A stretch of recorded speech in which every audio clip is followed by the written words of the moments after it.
हम बात करते हैं, देखिए स्मॉल इंटेस्टाइन मैंने प्रीवियस क्लास में डिस्कस किया था। ये हमारे पास small intestine, these are the food particles, और यहीं पर हमारे पास प्रेजेंट है single eye projection, these are called the villi, जो बेसिकली हमारे पास कोलमनार एपिथेलियल टिश्यू।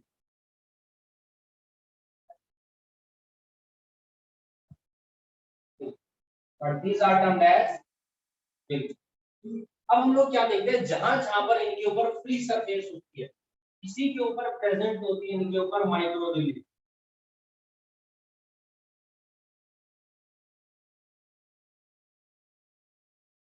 अब देखो ये करती क्या है यहाँ पर, सबसे पहली चीज enhance the surface area, surface area बढ़ाती है for what, for absorption of food को एब्जॉर्ब करने। इसी एक सेक्शन को मैं थोड़ा सा जूम करके निकाल लेता हूँ यहाँ पर।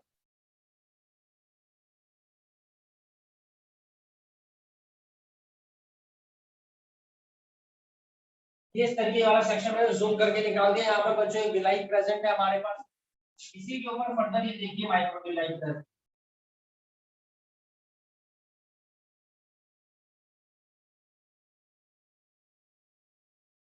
इस तरीके से माइक्रोविलाई प्रेजेंट है। अब हम लोग क्या देखते हैं कि जो भी फूड है उसका एब्जॉर्प्शन यहाँ पर हो जाता है, कोई भी दिक्कत नहीं है किसी भी। जो भी फूड का कंप्लीट डाइजेशन हमारे पास होता है उसका एब्जॉर्प्शन हमारे पास यहाँ पर होगा डायरेक्टली। बट हम लोग यहाँ पर क्या देखते हैं, इसी के अंदर एक चीज और फंस जाती है, क्या कि इसी के अंदर हम देखेंगे यहाँ पर बीचों बीच हमारे पास एक लिम्फ वेसल प्रेजेंट है बच्चों, there is a lymph vessel. यहाँ पर बीचों बीच क्या है, लिम्फ वेसल प्रेजेंट, जैसे ब्लड वेसल्स होती है ठीक इसी तरीके से मेरे पास यहाँ पर एक लिम्फ वेसल प्रेजेंट, जो थोड़ी सी ठीक है हमारे पास यहाँ। तो this is the lymph vessel.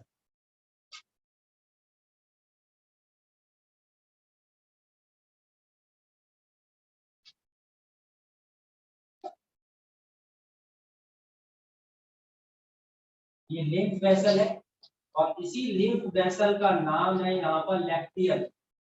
This lymph vessel is lacteal, और इसी की सराउंडिंग में हमारे पास बच्चों यहाँ पर इधर में प्रेजेंट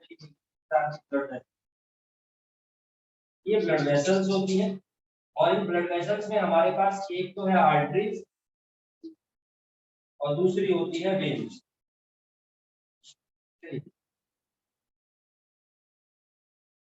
ये आर्टरीज है, in these are the veins. तो जो भी हमने फूड का एब्जॉर्प्शन करा वो इन आर्टरीज के थ्रू, इन वेन्स के थ्रू यहाँ पर एब्जॉर्ब हो जाता है, ठीक है। लेकिन कुछ कुछ हम लोग देखते हैं बड़े प्रोटीन मॉलिक्यूल्स है, फैट मॉलिक्यूल्स है, जिनको ब्लड वेसल्स एब्जॉर्ब नहीं कर पाती है, तो ये जो लैक्टियल होती है डायरेक्टली एब्जॉर्ब कर लेती है। और ये लैक्टियल के ऊपर हम लोग क्या देखते हैं, जो हमारी ब्लड वेसल्स होती है फर्दर इस तरीके से ओवरलैप होती है, ये फर्दर इस तरीके से इसके ऊपर ओवरलैप है, और लैक्टियल आने के बाद फर्दर वहां पर ब्रेकडाउन होता है, वो फर्दर इन ब्लड वेसल्स में आता है, और इन ब्लड वेसल्स के थ्रू फिर वो आगे हमारा सप्लाई होता है, पास होता है। तो this is the structure of villi that is present in the small intestine. इस तरीके से यहाँ पर स्ट्रक्चर होती है, इतनी ही बात, ठीक है। तो हमने आपको बताया कि सबसे पहले injection antidote food into the body, then digestion, digestion में conversion of complex food into simple form, then उसके बाद में क्या होता है जी एब्जॉर्प्शन, तो ये एब्जॉर्प्शन हो रहा है, और देन इसके बाद में होता है एसिमिलेशन। यही जो फूड आया ब्लड वेसल थ्रू बॉडी के हर एक पार्ट में जाता है, जो डाइजेस्ट हो गया उसमें से न्यूट्रिएंट्स हम लोगों ने डिराइव कर लिए। जो भी rest of the undigested food है वो बॉडी से डिजेशन प्रोसेस के थ्रू एक्सक्रीट हो जाता है अर्ली इन द मॉर्निंग और late in the night according to your content, ठीक है। ये चीज हो गई। अब हमारा यहाँ पर ये जो टॉपिक है विद रिस्पेक्ट टू एनिमल्स तो फिनिश हो जाता है, लेकिन इसी टॉपिक को हम लोग बात करेंगे with respect to the plants. Plants के अंदर भी मैंने आप लोगों को बताया था, खाना बनाने की प्रोसेस को हम लोग यहाँ पर बोलते हैं फोटोसिंथेसिस बताई थी, दूसरी कीमोसिंथेसिस बताई थी।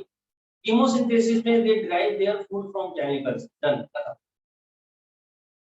फोटोसिंथेसिस में क्या होता है? The process by which plants make their food with the help of light from the sun, water from the soil, CO2 from the air in the presence of chlorophyll, which is a green color pigment which is found in leaves of plant, is called photosynthesis. तो photosynthesis होती है, ठीक है। अब सवाल यहाँ पर आता है, क्वेश्चन आता है कि what is the site of photosynthesis? कि फोटोसिंथेसिस की जो साइट होती है वो कहाँ पर होती है, एग्जैक्ट लोकेशन क्या? 3 नंबर में क्वेश्चन आ जाता है आपको मल्टीपल चॉइस क्वेश्चन। तो मल्टीपल चॉइस में इसके ऊपर 2 से 3 क्वेश्चन बनते हैं। 2-3 क्वेश्चन थोड़े से डीप में बनते हैं, डेप्थ में बनते हैं, कुछ क्वेश्चन ओवरव्यू से बनते हैं।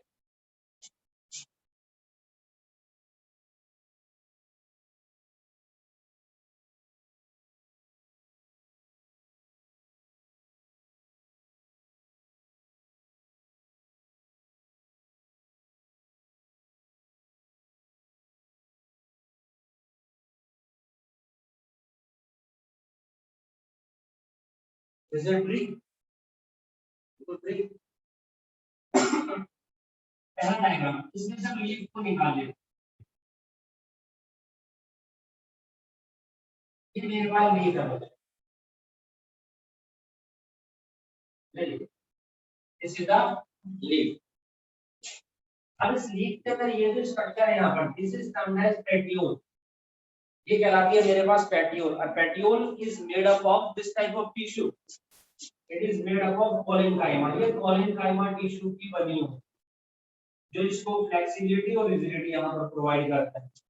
ये जो आउटर सरफेस होती है, ये जो है स्ट्रक्चर है, ठीक है, आपको इसका लेमिना, और इसी को हम बोलते हैं लीफ ब्लेड, इसी को हम बोलते हैं लीफ ब्लेड।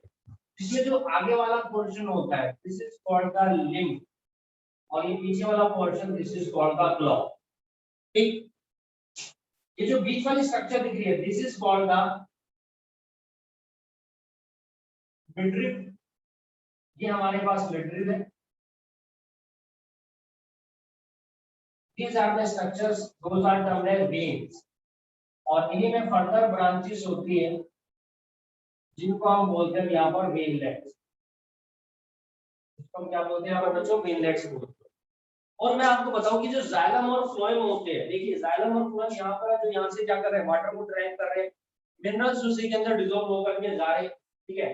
तो ये हमारे पास लीव्स तक पेटियोल और मिडरिफ में भी प्रेजेंट होती है जाइलम और फ्लोएम, और वेन्स और वेनलेट्स के अंदर भी जाइलम और फ्लोएम प्रेजेंट होते हैं, जिसकी वजह से प्लांट की लीफ की हर एक सेल तक हम देखते हैं फोटोसिंथेसिस पॉसिबल है, वहां पर सारे न्यूट्रिएंट्स का एक्टिवेशन होता है। 2 डायग्राम बना दिए मैंने। अब now I am going to show you the LS और बीएस ऑफ लीफ। मैं आपको यहाँ पर लीफ का लॉन्गिट्यूडनल सेक्शन या वर्टिकल सेक्शन, ये लीफ का कट मारा ये वाला सेक्शन, या इस तरह कट मारा ये वाला सेक्शन, वर्टिकल सेक्शन शो करता हूँ। ये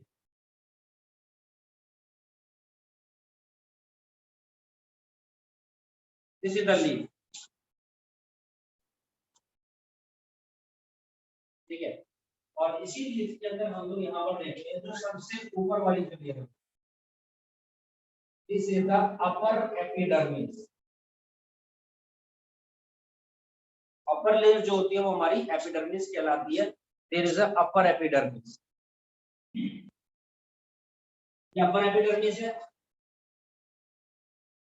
देयर इज अ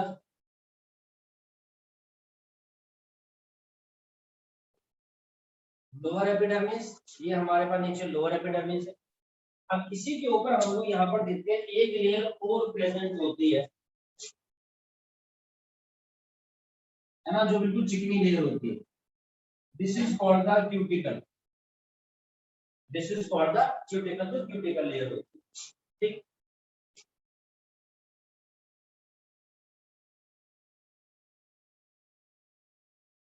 और इसी लेयर के नीचे हम लोग क्या देखते हैं, कुछ इस तरीके की सेल्स होती है, these cells are termed as,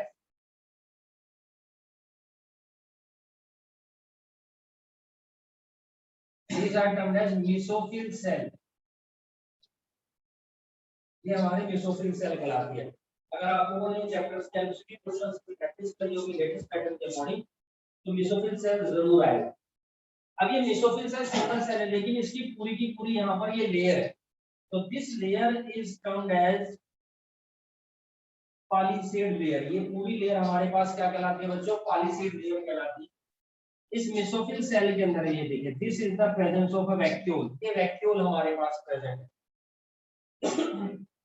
plant cell के अंदर वैक्यूल प्रेजेंट होता है, और जो प्लांट सेल के अंदर वैक्यूल होता है, ये प्लांट सेल की कम से कम 60 to 90% स्पेस को ऑक्यूपाई कर लेता है, सेंटर में आ जाता है। ये मान के चलो न्यूक्लियस को साइड में सरका देता है, दिस इज द न्यूक्लियस, ठीक है। और उसके बाद हम लोग यहाँ पर देखते हैं, उसके बाद देयर इज अ क्लोरोप्लास्ट। ये हमारे पास इधर में है बच्चों, दिस इज द क्लोरोप्लास्ट। ये मेरे पास इधर में क्लोरोप्लास्ट होता है हर सेल के अंदर। इस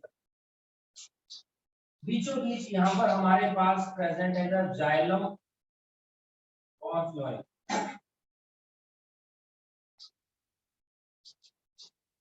There is a xylem and this is the phloem. दोनों कंडक्टिंग टिश्यू होते हैं, वेस्कुलर टिश्यू होते हैं, यूरोजन डायरेक्ट।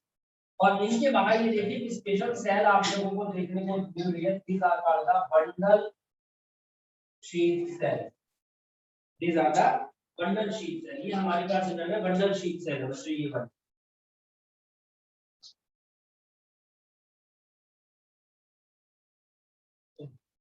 ये हमारे पास बंडल शीट सेल। इनकी क्या सिग्निफिकेंस है वो भी मैं आप लोगों को बताऊंगा। और यहाँ पर हमारे पास प्रेजेंट होते हैं फिर इधर में कुछ spongy tissue. There are some spongy tissue.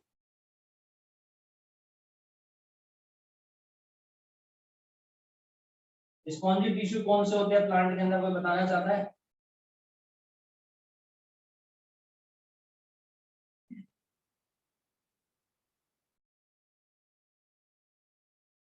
These are the spongy tissue. पढ़ा होगा आप लोगों ने 9th क्लास में, अच्छी जगह पढ़ा होगा तो जरूर आइडिया होगा।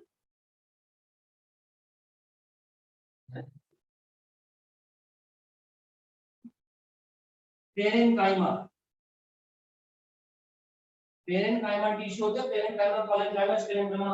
Parenchyma is present in maximum part of plant and all the soft part of plants and provide spongy layer। तो जितने भी स्पॉन्जी पार्ट होते हैं वहां पर पेरेन्काइमा प्रेजेंट होता है। जो फ्लेक्सिबिलिटी रिजिडिटी प्रोवाइड करते हैं वो पॉलीकाइमा टिश्यू होते हैं। चलिए 9th की बात है। अब यहीं पर मैं देखता हूँ कि there is a presence of stomata. यहाँ हमारे पास इधर में स्टोमेटा भी प्रेजेंट है नीचे वाली लेयर पर। स्टोमेटा हमारे पास यहाँ पर ऊपर भी होते हैं थोड़े बहुत, ये देखिए,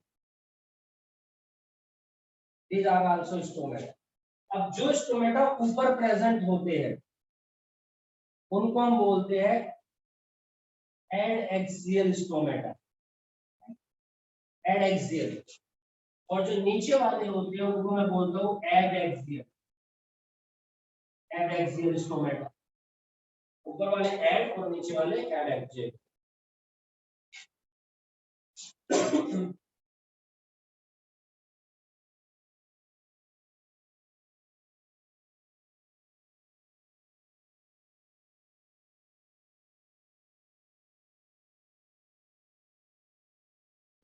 ठीक है, दिस इज द स्ट्रक्चर। अब मैं क्या करता हूँ, इसी पॉलीसेड लेयर में से एक मेसोफिल सेल को जूम करके बाहर निकाल लेता हूँ।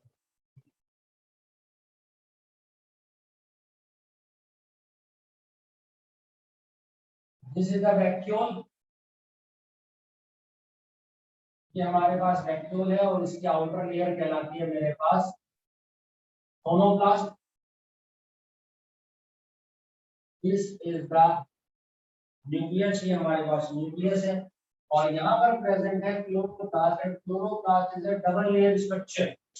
यही बात याद रखनी है, इनके अंदर डबल लेयर स्ट्रक्चर कौन सी होती है? क्लोरोप्लास्ट हमारे पास है।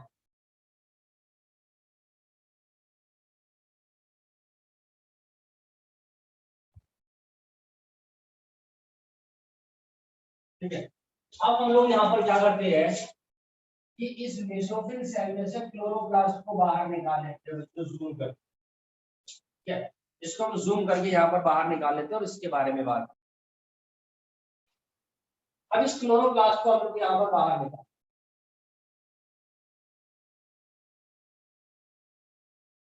This is the chloroplast. तो ये है मेरे पास outer chloroplastidial membrane and there is the inner chloroplastidial membrane. ठीक है, अब इसी के अंदर हम लोग यहाँ पर देखते हैं कि there is a coin like structure. दिखाते हैं जैसे कॉइन होते हैं शेयर मार्केट में, क्या आप लोगों ने कभी वो खाई हो, भी खाई है पनीर वाली? करीब वो क्या मतलब तुम्हें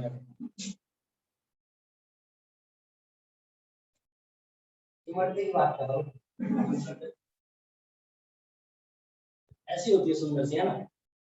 तो ये जो आपको गुच्छा दिखाई दे रहा है बेटा यहाँ इन जलेबी का, this is termed as granum, similar plural granum and then granum कहलाता है हमारा। अब ये ग्रेनम जो होते हैं ये आपस में सारे कनेक्टेड होते हैं, इनके बीच में पुल बना हुआ है। These are termed as lamellae, इनको लैमेली बोलते हैं। यहाँ पर ये चारों तरफ है हमारे पास, इधर इसका साइटोप्लाज्म, और इसी के अंदर ये देखिए आप डीएनए, इसका खुद का डीएनए, कुछ और भी ऑर्गेनिल्स यहाँ पर प्रेजेंट है, फाइबर लाइक स्ट्रक्चर्स प्रेजेंट है। ठीक, ये क्लोरोप्लास्ट की स्ट्रक्चर है, हमने इसको पूरा जो है बीच में से कट करके दिखा दिया। जैसे बर्गर खाया आप लोगों ने, अब किसी से बर्गर खाया नहीं जाता। जब मैंने पहली बार बर्गर खाया था मुझे पता नहीं था बर्गर कैसे खाते, मैंने पहले ऊपर वाली ब्रेड खाई, फिर टमाटर खाया, फिर खीरा खाया, फिर प्याज खाया, फिर नीचे। तो उसने बोला फिर इसको ना बीच में से काट दो, है ना जी, इसे दो पार्ट कर दो, छोटा हो गया, फिर हमने खाना स्टार्ट किया तो साबुत खा गया। तो सोचो पूरा बर्गर है, इसको बीच में से काट दिया तो अंदर का मसाला दिख रहा है, खीरा टमाटर प्याज, तो बिल्कुल साइड में से भी दिख रहा है, बिल्कुल सेम वही हुई है। अब हम लोग क्या करते हैं, इसको बाहर निकाल दें तेरे टमाटर को, ठीक है जी, एक ग्रेनम, कुछ को लोगों ने भैया डबल प्याज लगा देना ना, तो ये तो हो गया ग्रेनम। अब ये जो ऊपर जो सिंगल लेयर दिख रही है ना, this is called as thylakoid, इसको हम बोलते हैं यहाँ पर थाइलाकोइड बोलते हैं, ठीक है। थाइलाकोइड की पूरी लेयर होती है, थाइलाकोइड के स्टैक्स है यहाँ। अब इस एक थाइलाकोइड को हम जूम करके बाहर निकालते हैं। Thylakoid also is a double membranous structure, ये भी हमारे पास डबल मेम्ब्रेनस स्ट्रक्चर्स होती है। बीचों बीच ये जो स्पेस आप लोगों को दिखा रहा है, दिस इज द ल्यूमिन, ये ल्यूमिन होता है। और यहीं पर हम लोग क्या देखते हैं, बहुत सारे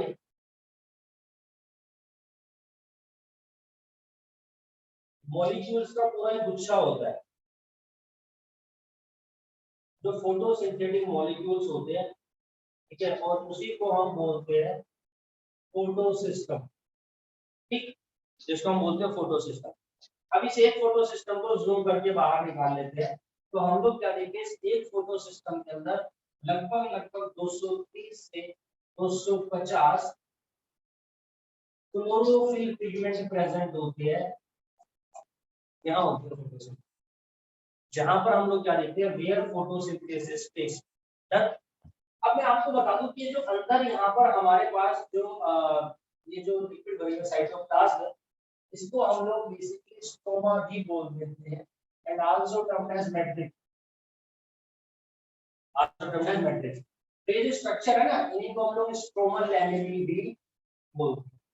अब फोटोसिंथेसिस मेरे पास दो तरीके की होती है बच्चों, एक कहलाती है डार्क रिएक्शन और एक कहलाती है लाइट रिएक्शन। तो फोटोसिंथेसिस है जो टू टाइप, एक है डार्क रिएक्शन और दूसरी है लाइट रिएक्शन। देखो जो लाइट रिएक्शन है, इसका मतलब वो लाइट की प्रेजेंस में होती है, तो इस वजह से जो लाइट की प्रेजेंस में होती है उस फोटो को हम बोलते हैं फोटोफॉस्फोरिलेशन, फोटोसिंथेसिस, है ना, फोटोफॉस्फोरिलेशन। डार्क रिएक्शन जो होती है तो वो भी फोटोसिंथेसिस, लेकिन वहां पर लाइट हो चाहे ना हो कोई फर्क नहीं पड़ेगा। इसका मतलब ये तो डार्क होता है, लेकिन वो लाइट इंडिपेंडेंट, हमारी लाइट इंडिपेंडेंट होती है। तो क्वेश्चन आता है कि where light reaction takes place, where dark reaction takes place. तो जो लाइट रिएक्शन होती है वो कहां होती है? ये जो थाइलाकॉइड है, थाइलाकॉइड की मेम्ब्रेन है, this is the thylakoid membrane. अगर जूम करके देखें तो यहाँ पर होती है। अगर नॉर्मल आपसे पूछा जाता है आपका थाइलाकॉइड मेम्ब्रेन, जहां पर हम लोग क्या देखते हैं, where light reaction takes place. और ये जो स्ट्रोमा होता है बच्चों, इसी स्ट्रोमा के अंदर हम लोग क्या देखते हैं, where is the dark reaction takes place, जहां पर हम लोग क्या देखते हैं, dark reaction.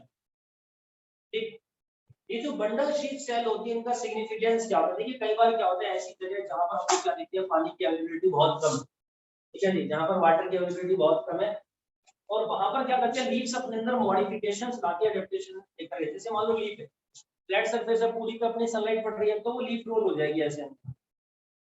Come surface area for light, तो उनके अंदर वाटर का जो लॉस होगा, ट्रांसपिरेशन लॉस जो होता है वो कम होगा। एक तो ये होता है। दूसरा हम लोग क्या करते हैं, जाइलम और फ्लोएम, यही तो वाटर मिनरल्स को कनेक्ट करे, इनके बाहर ये बंडल शीट सेल होती है। तो जो सन की जो रेज होती है वो इस बंडल शीट सेल को इतना पेनिट्रेट करके अंदर नहीं जा पाती, तो ये भी एक एडेप्टेशन से बंडल शीट सेल पाया जाना, जिसकी वजह से ट्रांसपिरेशन लॉस होता है, वाटर लॉस होता है, उससे बच।